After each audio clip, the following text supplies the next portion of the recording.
கன்னியாகுமரி மாவட்டம் ஆரல்வாய்மொழியில் தற்காலிக ஓட்டுநரை வைத்து இயக்கிய பேருந்து ஃபேன்சி கடை முகப்பில் மோதி விபத்திற்குள்ளானது.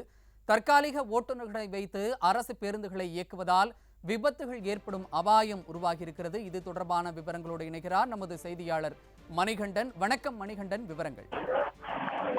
வணக்கம் செய்யது. விடியா திமுக அரசு தற்காலிக ஓட்டுநர்களை கொண்டு அரசு பேருந்துகளை இயக்குவதால் பயணிகளின் உயிரோடு விளையாடி வருகின்றனர். அதற்கு உதாரணமாக கன்னியாகுமரி மாவட்டம் ஆரல்வாய்மொழி பேருந்து நிலையத்தில் உள்ள ஒரு ஃபேன்சி கடையில் இன்று காலை அரசு பேருந்து ஒன்று இடித்துள்ளது. இதில் அந்த கடையின் முன்பு உள்ள அனைத்து பொருட்களும் சேதமடைந்துள்ளது. அங்கிருந்த கடை உரிமையாளர் உயிர் தப்பியுள்ளார். இது பொதுமக்களிடையே அச்ச உணர்வை ஏற்படுத்தியுள்ளது. விடியா திமுக அரசு இதுபோன்ற ஓட்டுநர்களை கொண்டு அரசு பேருந்து இயக்குவதால் உயிர் பலி ஏற்படும் முன்பு அதனை ஒழுங்குபடுத்த வேண்டும் எனவும் கோரிக்கை அளிக்கிறது. இந்த விபத்தில் உயிர் சேதம் இல்லாமல் சிறு காயங்களுடன் கடையில் இருந்த நபர் உயிர் தப்பியுள்ளார். மேலும் அவர் இது குறித்து வீடியோவும் வெளியிட்டு வருகிறார். இதனால் தற்காலிக ஓட்டுநர்களால் தொடர்ந்து விபத்துகள் ஏற்பட அபாயம் உள்ளது.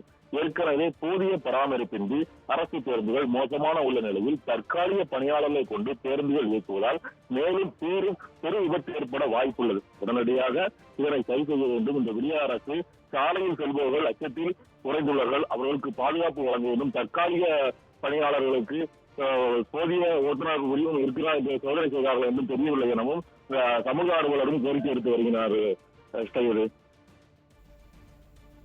விவரங்களை வழங்கியமைக்கு நன்றி மணிகண்டன்.